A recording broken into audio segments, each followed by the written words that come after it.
नमस्कार। राय साहब की राय कार्यक्रम में एक बार फिर से आप सभी का स्वागत है। एक लंबे गैप के बाद मैं एक बार फिर से आप सभी के सामने हाजिर हूं। इस विलंब के लिए मैं क्षमा चाहता हूं। दोस्तों, इस एक हफ्ते के दौरान यानी जो बीता एक सप्ताह है, मिडिल ईस्ट की स्थिति में अनिश्चितता कायम होने के कारण बाजार कोई एक दिशा नहीं तय कर पाया। नतीजा ये हुआ कि बाजार में एक तरीके से लुका छिपी का माहौल बना रहा। सेंसेक्स ऊपर भी जाता था, सेंसेक्स नीचे भी आता था। कुल मिलाकर के एक उठापटक जैसी स्थिति शेयरों में कायम थी। लेकिन एक चीज तय थी कि जिन सेक्टर्स पे मार्केट बुलिश था, उन सेक्टर्स के शेयर थोड़ा भी बाजार का रुख सुधरते ही थोड़ा असामान्य तेजी का रुख अख्तियार कर लेते थे। आज सोमवार यानी 20 अप्रैल को भी बाजार में यही रुख कायम रहा। बाजार चूंकि बहुत ज़्यादा टूट चुका है, निफ्टी और सेंसेक्स काफ़ी नीचे आ चुके हैं, प्राइस टू अर्निंग रेशियो भी ज़्यादातर अच्छे शेयरों का थोड़ा कम हुआ है। इन हालात में एफआईआईज़ की नेट बाइंग भी थोड़ी बहुत हुई है पिछले कुछ दिनों में। आज भी उन्होंने कुछ यानी 20 अप्रैल को कुछ शेयर्स खरीदे, लेकिन ये मात्रा बहुत कम है। अब देखना है कि ये रुख आगे कैसा रहता है। तो ये रुख इस बात पर निर्भर करेगा कि डॉलर की स्थिति रुपए के मुकाबले कैसी है। अगर डॉलर मजबूत रहेगा तो एफआईआईज़ की सेलिंग देर से बेर फिर दोबारा तेज हो सकती है। अंतर्राष्ट्रीय बाजार में क्रूड के भाव अगर ऐसे ही मजबूत बने रहे कुछ सप्ताहों तक और गल्फ की स्थिति तनावपूर्ण बनी रही तो भी बाजार में हमारे लिए कोई बहुत सुखद स्थिति नहीं होगी और बाजार ऊहापोह की स्थिति में ही ऊपर नीचे इस तरह करता रहेगा और ये एक चुनिंदा सेलेक्टिव बाइंग वाले जोन में ही बाजार कन्वर्ट होता जाएगा। यानी जो कंपनियां अच्छी अर्निंग्स करेंगी, अच्छी अर्निंग ग्रोथ का अपना गाइडेंस देंगी, वहां थोड़ा उन सेक्टर्स की कंपनियों पे नजर गड़ाई जा सकती है। अब रही बात कि खाड़ी के हालात क्या होंगे। अभी 14 दिनों का युद्ध विराम जो है अमेरिका ने अनाउंस किया था, जिसको ईरान ने भी मान लिया। इस दौरान एक राउंड की वार्ता जो है इस्लामाबाद में ईरान और अमेरिका के बीच में हुई।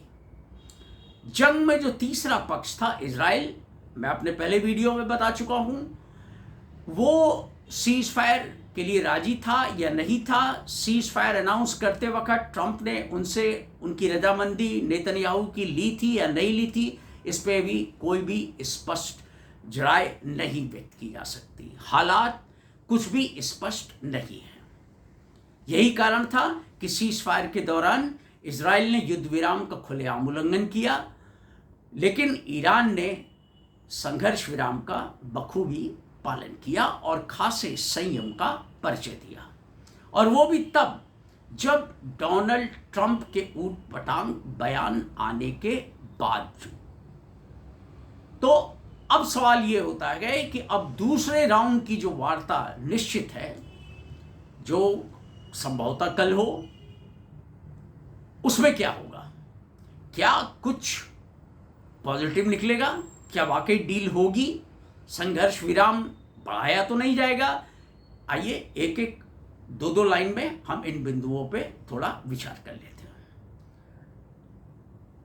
जहां तक अगले दौर की बातचीत इस्लामाबाद में जो फिर शुरू होनी है, इस पे अभी कल तक जो था, आज सवेरे तक एक अनिश्चितता की स्थिति बनी हुई थी। मैं ये वीडियो रात को लगभग 11:30-12 के बीच में बना रहा हूं।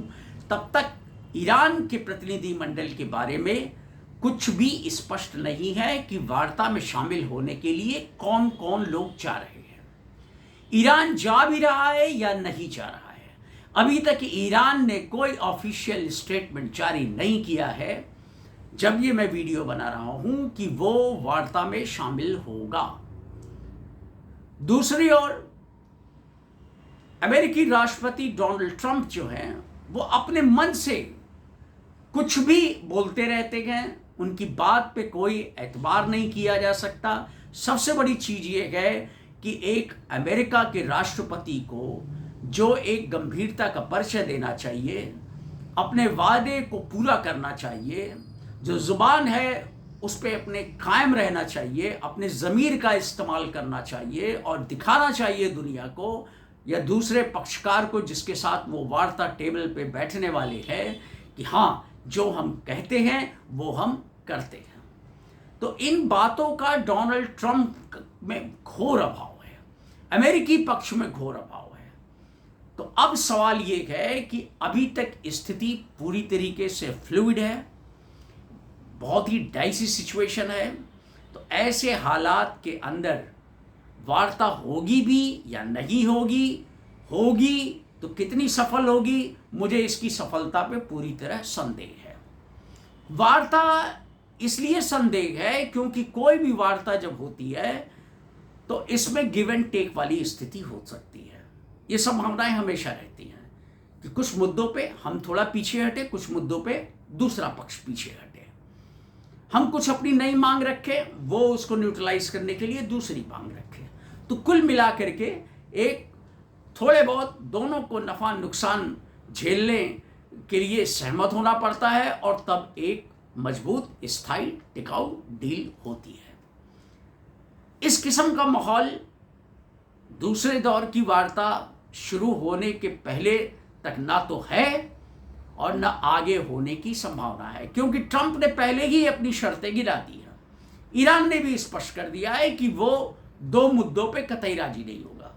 वो जो उसकी सबसे बड़ी ताकत है मिसाइल प्रोग्राम, वो उसको रोकने वाला नहीं। ट्रंप चाहते हैं कि रोक दे। एनरिच यूरेनियम जो है उसका भंडार जो है, जो उसके पास है मौजूद, वो अमेरिका को सौंप दे। इसके लिए शायद ईरान राजी नहीं होगा और वो पहले बोल चुका है कि वो ये काम नहीं कर सकता। तो अगर डोनाल्ड ट्रंप इन दो मुद्दों पे अड़े रहेंगे तो कैसी डील, कैसी बातचीत? ये तो एक तरफा बातचीत वाली चीज हुई। उसके बाद ट्रंप का ये धमकी देना कि डील नहीं हुई तो मैं ईरान को बर्बाद कर दूंगा, उसके सारे बिजली घर बर्बाद कर दूंगा, उसके सारे पुल, उसका इंफ्रास्ट्रक्चर सब तहस नहस कर दूंगा, उसको पूरी तरह बर्बाद कर दूंगा। सॉरी, अब आप ही बताइए, आप ही किसी के साथ अगर डील करने जाएंगे और दूसरा पक्ष अगर पहले ही इस किस्म की भाषा का इस्तेमाल करेगा, क्या आप उसके साथ बैठना पसंद करेंगे, वार्ता करना पसंद करेंगे?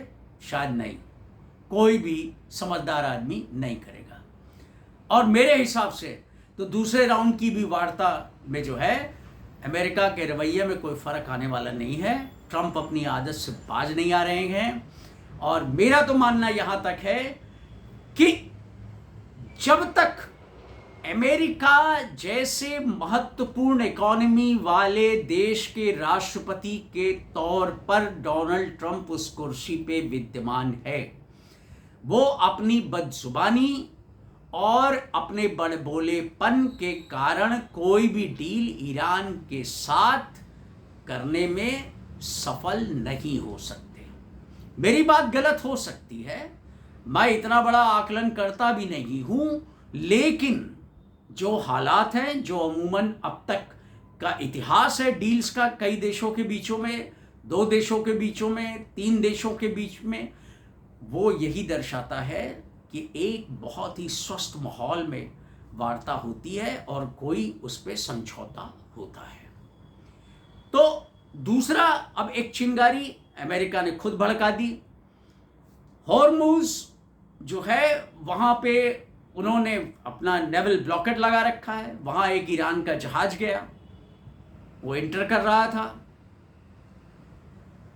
और अमेरिकी नेवल शिप्स ने जो है उस पर आक्रमण कर दिया, उस पर एक बड़ा होल हो गया और इससे और चिंगारी भड़क गई। लेकिन ईरान ने फिर भी बहुत संयम का परिचय दिया, नहीं तो सीज फायर की तो ऐसी की तैसी आज ही जंग का दूसरा दौर इस बार फिर शुरू हो सकता था। तो कुल मिला के स्थिति बहुत स्पष्ट नहीं है।